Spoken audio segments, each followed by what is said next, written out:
আবাস যোজনার ঘরের অনুমোদন পেয়েও সেই অনুমোদন ফিরিয়ে দিয়ে দৃষ্টান্ত স্থাপন করলেন তৃণমূলের পঞ্চায়েত সমিতির সহসভাপতি। তবে শুধু তিনি নিজে একা নন, তার দুই আত্মীয়র নামে অনুমোদিত ঘর ফিরিয়ে দিলেন তিনি। এমনই বিরল দৃষ্টান্তের ছবি নজরে এলো মালদার গাজলে। জানা গেছে, তৃণমূল পরিচালিত গাজল পঞ্চায়েত সমিতির সহসভাপতি রয়েছেন শিখা মণ্ডল।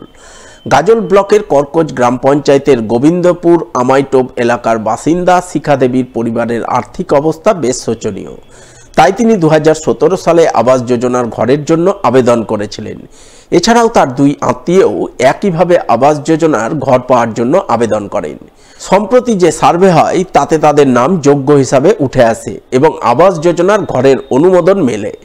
কিন্তু অনুমোদন মিললেও গাজল পঞ্চায়েত সমিতির সহসভাপতি শিখা মণ্ডল এখন আবাস যোজনার ঘর নিতে ইচ্ছুক নন। তাই তিনি ও তার দুই আত্মীয়ের ঘরের অনুমোদন ফিরিয়ে নেওয়ার জন্য বিডিও অফিসে লিখিত আবেদন করেন তিনি এবং বিডিও সাহেব সেই আবেদনে চূড়ান্ত সিলমোহর দেন। এই প্রসঙ্গে পঞ্চায়েত সমিতির সহসভাপতি শিখা মণ্ডল জানান, তিনি আবাস যোজনার ঘর পাওয়ার যোগ্য, কিন্তু তার চেয়েও আরও বেশি যোগ্য মানুষ রয়েছেন। তারা যাতে আবাস যোজনার ঘর পান সেই কারণেই তিনি ঘরের অনুমোদন ফিরিয়ে দিয়েছেন। আমার নাম শিখা মণ্ডল সরকার, পঞ্চায়েত সমিতির সহকারী সভাপতি পদে আছি। আবাস যোজনার যে ঘরটা আমি পেয়েছিলাম, ঘর ছিল না, ওর জন্য করেছিলাম। তারপর এখন এসছে ঘরটা, যেহেতু আমার নামে এসেছিল, তারপর সেই ঘরটা আমি দিয়ে দিলাম স্বেচ্ছায়। হ্যাঁ, ছেড়ে দিলাম। আমার বদল যদি আমার থেকে গরিব যদি কেউ থাকে, সে যদি পেত ঘরটা, তাহলে আমি ভালো হতো, যাতে গরিব মানুষগুলো পাক আমার থেকে, যারা বেশি গরিব আছে, গরিব লোকরা পেলে আমি খুশি হতাম। গাজল পঞ্চায়েত সমিতির সহসভাপতির এহেন উদ্যোগকে সাধুবাদ ও কুর্নিশ জানিয়েছেন গাজল পঞ্চায়েত সমিতির সভাপতি মোজাম্মেল হোসেন ও গাজলের বিডিও সুদীপ্ত বিশ্বাস। ঘর পাওয়ার পরে যে ফেরত দেওয়া, এটা আমি মনে করি গাজল পঞ্চায়েত সমিতির পক্ষেই সম্ভব। আমার সহসভাপতি শিখা মণ্ডল, ওনার নিজস্ব ঘর এসেছিল এবং ওনার পরিবারের আবাস যোজনা পরিবারের দুটো ঘর ছিল, উনি স্বইচ্ছায় এবং সজ্ঞানে সেটা ফেরত দিয়েছেন। এটা আমরা অত্যন্ত গর্বের সঙ্গে, আমরা নিজেরা খুব গর্বিত।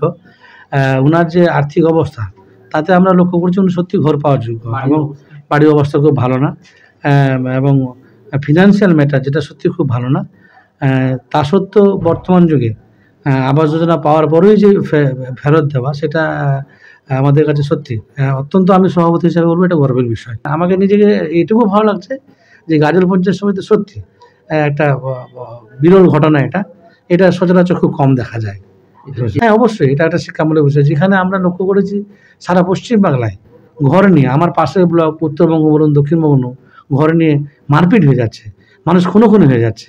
সেই জায়গাতেই গাজল পঞ্চায়েত সমিতির মেম্বাররা আজকে স্বেচ্ছায় ঘর বা আবাস যোজনা ঘর নিচ্ছে না, এটা হ্যাটসঅ্যাপ বললেই হয়, ওনাকে স্যালুট জানাই।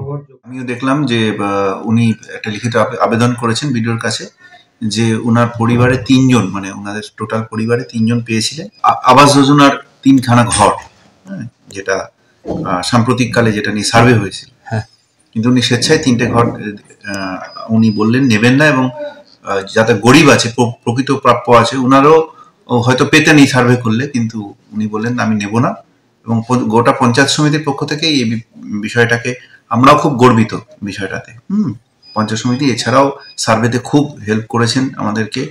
আর আমাদের সহকারী সভাপতি শিখারানী মণ্ডল, উনি স্বেচ্ছায় ঘর আমাদেরকে, এটা আমাদের জন্য তো, গাজলের জন্য তো বটেই, জনপ্রতিনিধি হিসাবে উনি এর ঘরটা নিলেন না, এটা কিন্তু একটা দৃষ্টান্ত।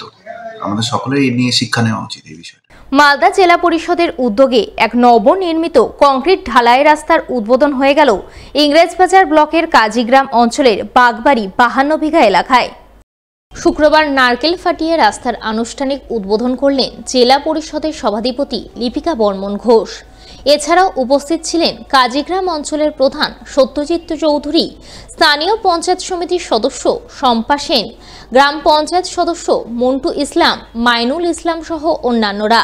তাদের সকলকে সঙ্গে নিয়ে জেলা পরিষদের সভাধিপতি জেলা পরিষদ থেকে প্রায় 30 লক্ষ টাকা বরাদ্দে তৈরি প্রায় 685 মিটার কংক্রিট ঢালাই রাস্তার উদ্বোধন করেন। আর এই উদ্বোধনের পরপরই খুশির হাওয়া বয়ে যায় বাগবাড়ি 52 বিঘা এলাকায়।